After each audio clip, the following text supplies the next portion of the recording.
Our speaker for tonight is Anne-Marie Cowper, and Anne is a registered nurse with over 30 years experience in community health systems and major medical centers. Her career began at Massachusetts General Hospital in Boston and continued at Mary Washington in Virginia. She went on to work in case management and initiatives in new healthcare reform, working with doctors and patients to guide them to reduce costs. Through diversified employment, Anne-Marie gained experience with multiple organizations. She is now self-employed as a nurse coach and presents for us tonight on Insight Basics, helping hospital systems and healthcare workers develop their intuition. Thank you. Thank you. That was so nice. Okay. I'm going to turn on my slides, so bear with me for a minute. What I want to present is called Insight Basics, and what I do now is I work with nurses in hospital systems to try to understand how to use their insight to develop a different way of seeing things. So that's what I'm going to present. I am a certified nurse coach, and I chose a program that talked about insight because I knew a lot about alternatives, and I knew a lot of, like, I did a lot of inner work, and I have language that I use, but a lot of times when I would talk to people, the way I said things, they didn't really understand. So this, you'll see in a minute, the way this works is it's a lot of common language so that we can understand each other. And my goal is to help nurses to understand, their work. And this program has been shown in research when it's presented to healthcare workers to reduce their stress levels and reduce burnout. So let's see if everyone can see my screen, and I'm good with that, I guess. So what I'm going to do is talk about misunderstanding resilience. We're working with the resilience paradigm, and there's actually never been a paradigm in resilience before, but it's been talked about it for a long time. So it was developed by Keith Blevins and his wife, Velda Monroe, and they live out in Washington State. And they've worked for 30 years in this area. Keith Blevins is a psychologist, and he actually taught this, and then it was presented to him by a nurse to say, let's do research on this program and see if it, what it does to help people with their awareness in healthcare specifically. And so we'll talk about that. We'll talk about the 3 principles paradigm, which is mind, thought, and consciousness. And then we'll talk a little bit about insight learning. And what I've found, especially with the pandemic that's been going on, the word resilience has really popped up quite a bit. But what nurses have done is turned away from it or gotten tired of it. And I think it's because resilience became a cliche, and we started to misunderstand it. Usually when I talk to people about resilience, but resilience is not defined. And if you look at different programs, resilience is just assumed, it's not defined. So what is it really? The Mayo Clinic resilience research says it isn't about putting up with something difficult or being stoic or pushing through or anything like that. It isn't a doing at all. Being able to reach out to others for support is a key part of being resilient, and being vulnerable to realize that you need help or you need something. Resilience is not an action. Like I said, it's not a doing. Resilience is not something that someone does for you or to you. It is something you do for yourself through insight. Understanding the principles of resilience will reduce stress in your life and work, and that's what's being shown in research. So that's good news. We begin with the 3 principles. There's something called the 3 principles community, and it's international. And there was a man named Sydney Banks out in California years back, but he was a carpenter or some type of man like that. And he became aware of this principle through a sudden insight that thought, mind, and consciousness are connected and work together. And through that, we become more aware. And this concept that I'm presenting is something similar to probably what you've heard. I know Edgar Cayce in Virginia Beach has talked a lot about this sort of thing, but this is a basic principle. But now internationally, there are 3 principles groups, and there are people who teach 3 principles. And they do now, there's a lot of collaboration in doing it online. And to me, it's really important to collaborate online. And I know a lot of people don't like that, but the truth is we all can get to know each other a lot. Of course, we do need to connect in person with people, but by doing this, we can become more aware and recognize that we are all more alike than we are different. But the 3 principles is 3 things: thought, mind, and consciousness. One does not exist without the other. Whenever we take one out, the other 2 don't exist. They don't work together. They will not work together. You can't take one out and work with just that. When we try to separate them, we lose perspective. That's why awareness doesn't come. I'm sorry about this. I don't know why it's being so sensitive, but okay. So I believe this is the next page. And thought, of course, now I say we can't take them separately, but now I just want to say a little bit about each one. So thought, what is the difference between thought and feeling? Thought is neutral. A feeling is a reaction from thought. And thoughts and feelings are always together. Whenever there's a thought, there's a feeling. And when there's a feeling, there's a thought in the present moment. And we're always in the present moment. The mind and brain are actually they're very different, but they're interconnected entities. So we get awareness through mind. And if you ever studied Edgar Cayce, he talks about that all knowledge, and you've probably heard this maybe if you studied other teachers, that there is all knowledge, and we get it through insight. It's kind of, if you've studied energy medicine, it's kind of out there in the ethers, and then it's available to us when we're open enough to hear it. And I'll give you one example. So if one person in one part of the world discovers something, but then have you ever heard 2 or 3 other people will discover the same thing, and they'll argue, well, I discovered it, or you copied me, or whatever. It's just time for that, whatever it is, to be discovered. And so the knowledge just comes out, and it comes out to certain people that are working on those things. Consciousness is awareness of ourselves and the world. Where do you think your feelings are coming from? And I'm just kind of leaving that out in the air for people to think about. Where do you think your thoughts are coming from? The problem is thinking that feelings are coming from thoughts other than thought in the moment. So if we think they're coming from somebody else or someplace else or in the past, we're misaligned. So that means, well, I'll get into that at the end because we could go off the rails. Okay, this is a diagram of what resilience is and the 3 paradigms. And this is something that Keith Blevins uses all the time in his talks. On the left, it says inside out, feelings are coming from thought in the moment. Inside out means we are using our own intuition and our own mind to make decisions, or to build our self-esteem, or just to be present. Outside in is when we react from something outside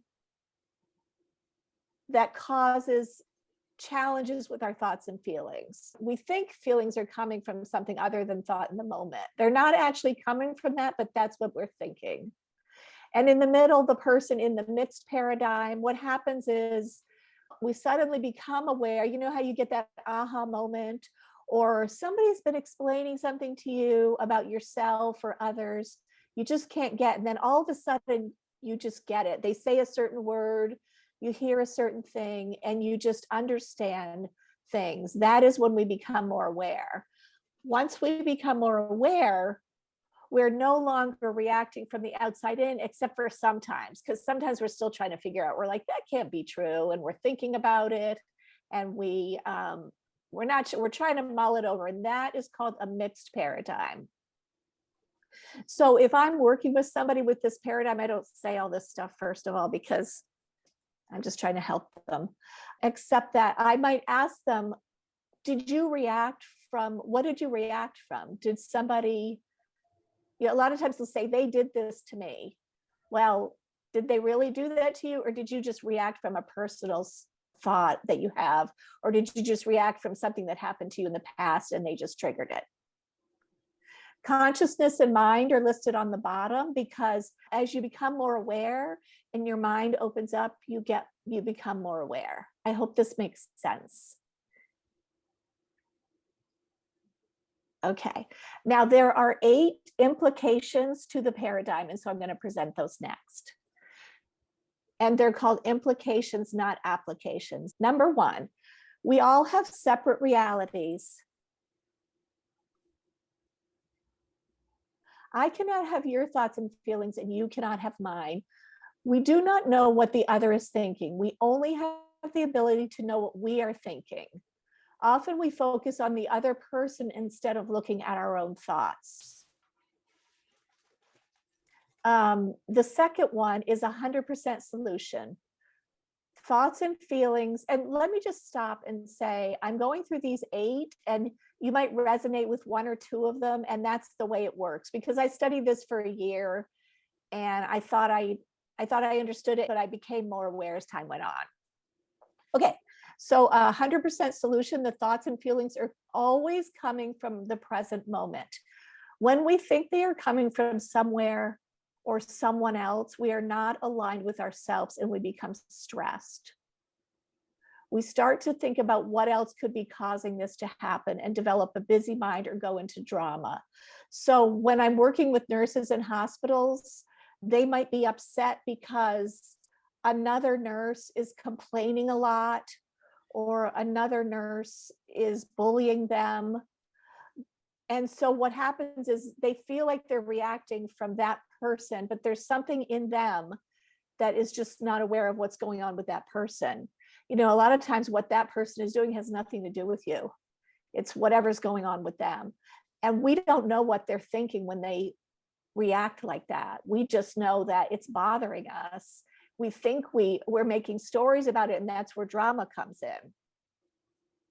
But that's not actually what's happening. And so all we can do is manage our own thoughts and feelings in that moment. And that's part of our lesson in life to learn. And in healthcare, we're so connected to each other, and we're so social and working together that it can really be a struggle to understand that. Okay, where's number 3? Number 3, the future is an incomplete equation. We can only make decisions based on our current thoughts and feelings. In the future, our thoughts are more revealed. We may make different decisions, so try not to make decisions based on the future. So the way I work with people on this is like a chessboard. The chess pieces are on the board in a certain way in the middle of the game. We can only make one move in that moment. We can try to think what might happen ahead, but we have no idea, because we don't know how other people are going to move around, if that makes sense. So sometimes people will make a decision and later on they'll say, oh, I wish I hadn't made that decision. Well, in that moment, that was the best decision for you. So in the future, or usually we're talking and it's the future, and I'm saying they want to make a different decision, or they want to make a pivot. It's okay. It's okay to do that. The trouble is people who want to make that decision are worried that others will react badly and they won't like that. So that's a challenge. That's a life challenge. That's the way it goes. Okay, step 4, who's got the power? We all have a history that we bring forward. We make decisions based on those experiences. We need to honor our history, but then we have to let it go. And this is a lot of the time in life that we're working on things from our past, things from our families, things we don't even understand, traumas, and we're working with those. And when we can let them go, we'll let them go when we're ready to. By letting go, we can hear our own insights and we can make our own decisions, be our own person based on our own current thoughts and feelings. By doing this, we become more authentic by being who we really are. So we start to understand that our family or our teachers told us to do things a certain way, but when we become more aware, we realize, well, for me, it doesn't work that way. I need to do it differently because we know who we are. Okay. Number 5, we can handle the truth.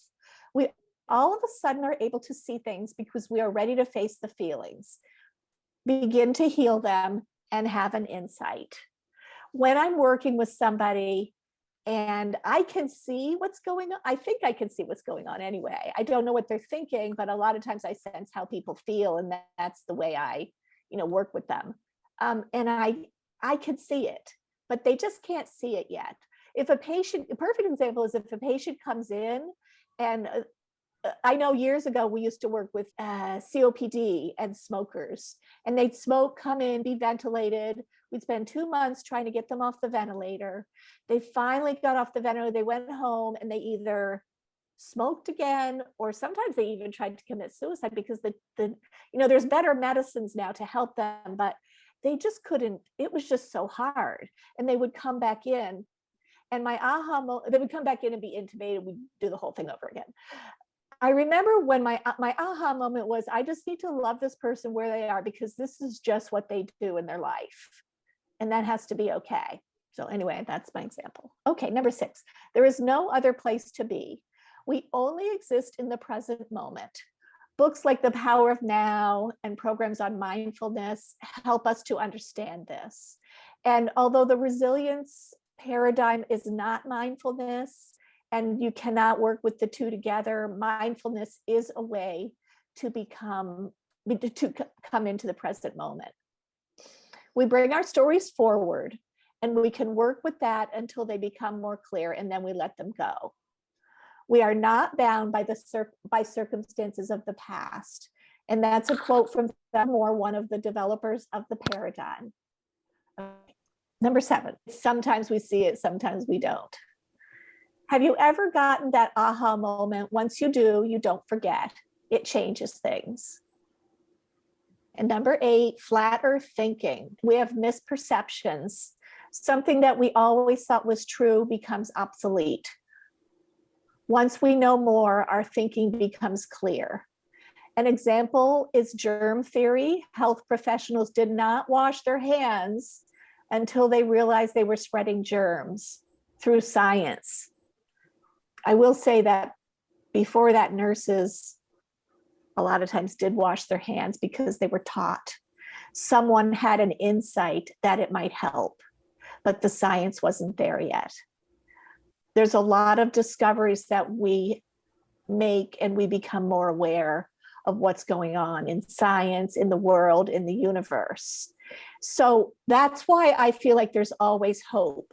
That's why I tell patients or even nurses who are struggling in hospitals now, the way things are is just they're all wonky. You're trying to ride the wave. It's not going really well, but we don't know what can happen. We don't know the possibilities. We don't know what new thing could be developed. And I'll tell you what, right now is a perfect time to put new things out into the universe because it's going to be like a sponge. We're going to absorb it. And a lot of people are coming up with new ways of doing things, and some are working and some aren't working, but we have to keep trying because we don't know everything yet. Okay, now if anybody has any comments, you can put them in the chat. Is everybody understanding so far? Yeah, I see a few nodding of heads, so that's a good sign. Okay. All right, good. I'm going to go on then. Number 1, Okay, no, I'm just going to go through some points that are not part of the paradigm, but sort of add to it. So feelings are coming from thought in the moment always. The thoughts and feelings come from inside us, not outside.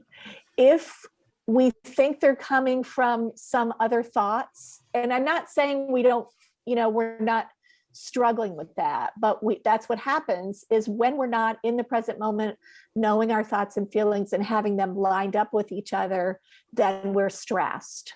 And a perfect example is, just give you one, they had a lot of COVID patients coming into the ICU, and they had decided that any COVID patient that came into the ICU who was intubated was automatically a DNR, a no code status. And they felt that that wasn't right or they struggled with the ethics of that, I guess. And that's a personal struggle about life and understanding life and what's happening. And the truth is science showed that, that people were not surviving. So that was a struggle that caused it. I can't even imagine the extreme amount of stress that caused.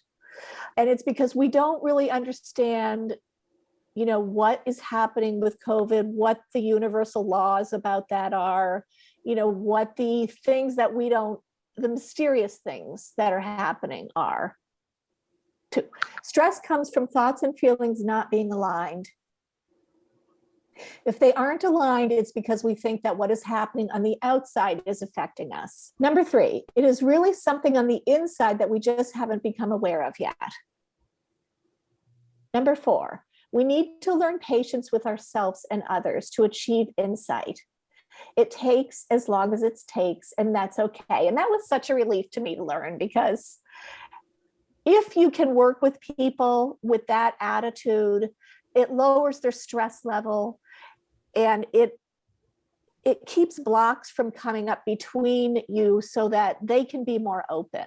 So if we can be okay with that person just doesn't get it yet, that patient, or I just don't get it yet, we just sit with it, because we don't know when we'll become more aware. We don't know when they'll become more aware and be able to make a change in their health. Resilience is not being bound by the circumstances of the past. Some of this I'm repeating because sometimes it helps to hear it again. Knowing that we have separate realities and thoughts from others helps us to know that we are okay. It also helps us to accept our colleagues, patients, and families where they are. I'm just going to read these real quickly from the Mayo Clinic research on resilience, things that we can do to try to be more resilient, remain hopeful, take care of ourselves, be proactive. And these are things in healthcare for healthcare workers that we never really talked about before. So I think years ago, we didn't talk about any of this stuff. Get connected. We need to have more positive relationships. We do need to, as we're coming out of COVID, we need to socialize more, not be afraid of that. If we can socialize this way, a lot of young people are doing that, and we need to figure out how to do that, be healthy. Make every day meaningful. Try to be grateful a little bit at a time. At the end of the day, I tell nurses, think of the things, of course, they're going to think of the things that they struggled with and they didn't get done. Think of the things that you did that were good that day before you go home. I'm just going to show this one more time.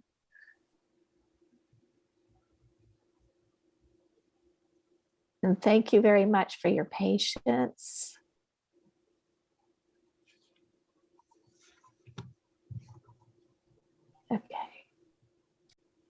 Okay, and I think that's it.